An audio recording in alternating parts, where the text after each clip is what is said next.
The only irrefutable thing is that once you've seen the bad light, something in your life changes. You know, that quote from Argentine author Mariano Quiros, it just perfectly captures the unsettling power of the legend we're digging into today.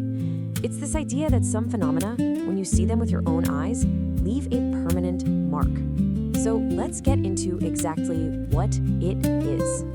We're talking about La Luz Mala, literally the bad light. And this isn't just some local campfire story.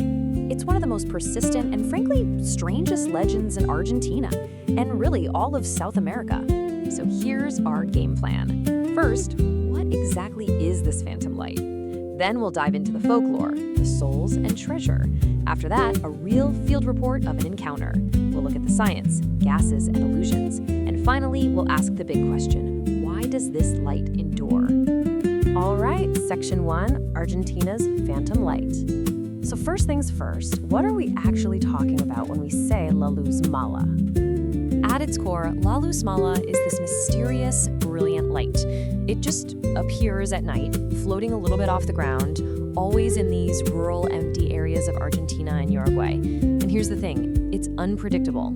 Sometimes it's still, sometimes it drifts slowly, and sometimes it chases people at terrifying speeds. And look, this is not some recent invention. We're talking about stories that stretch back for centuries. They've been passed down from gauchos, the legendary cowboys of the past, all the way to modern-day truck drivers navigating those same remote mountain passes.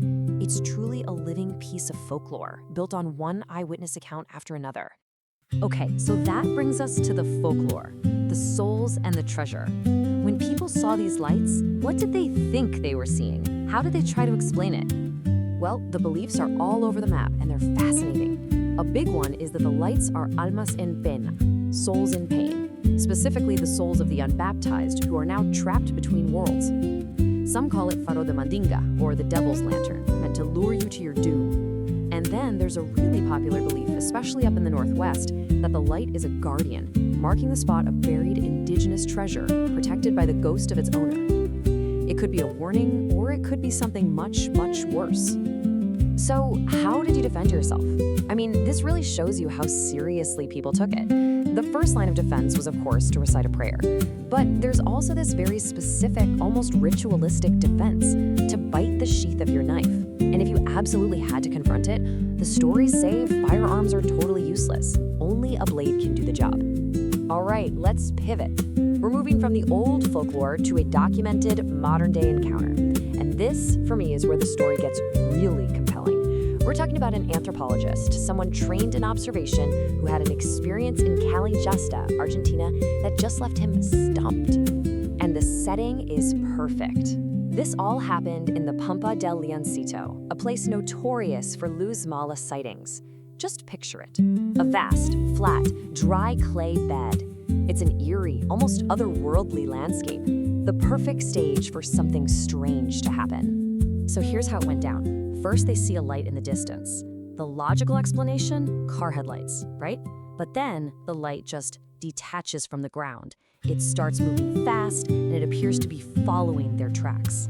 Then it gets even weirder. It splits into 3 separate lights. They form a perfect triangle and start blinking erratically, super fast. And after about 15-20 minutes of this completely unsettling display, all 3 lights just wink out, simultaneously. No fading, no flying away, just gone. This account from Argentina is incredibly specific, but the core idea of mysterious, spooky lights, that's a global thing. So I'm really curious, what are these lights called where you're from? Let us know in the comments. It would be fascinating to see all the different local versions of this legend. Okay, so we have the folklore, and we have a deeply strange eyewitness report. Now it's time to put on our skeptic's hat. Let's look at the science, the search for a rational explanation. And this comparison really lays it all out. On one side, the folklore says it's souls of the dead, a demon's lantern, some kind of spiritual entity. On the other side, science offers up its candidates. Fuego fatuo, also known as will-o'-the-wisp, maybe ball lightning, or even phosphorescence coming from old bones. Now, the leading scientific theory, the one you'll hear most often, is fuego fatuo. Basically, it's the spontaneous ignition of gases like methane and phosphine that are released from decomposing organic stuff, think swampy areas or buried animal remains.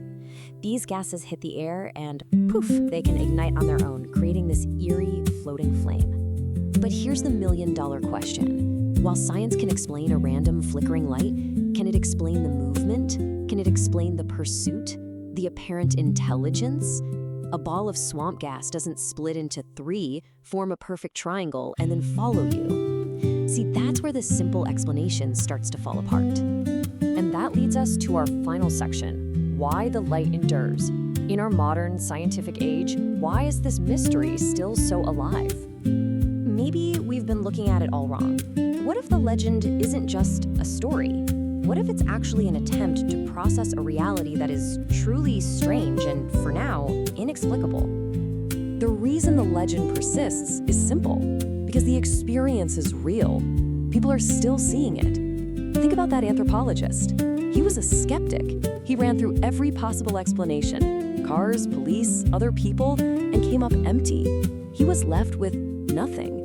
The encounter is so real, so powerful, that it forces even the most rational mind to consider things they normally wouldn't, from ghosts all the way to UFOs. And you might think, well, with modern technology like drones and night vision cameras, this mystery should be solved by now. But here's the twist. That tech isn't debunking the mystery. It's just giving us new tools to witness and document it, often in stunning clarity. We're just getting a better look at something we still can't explain. So maybe the Luz Mala isn't some relic of the past. Maybe it's a mystery waiting for its next witness. It's an active anomaly right here in our modern world, just waiting for the next person to look out into the dark and see something that changes everything. So what country's mysteries should we dive into next? Let us know in the comments. And hey, if you have a friend who loves these kinds of strange stories from around the world, share this with them. And of course, make sure you're subscribed because we're going to be connecting this to another country's story very soon. Thanks for joining us.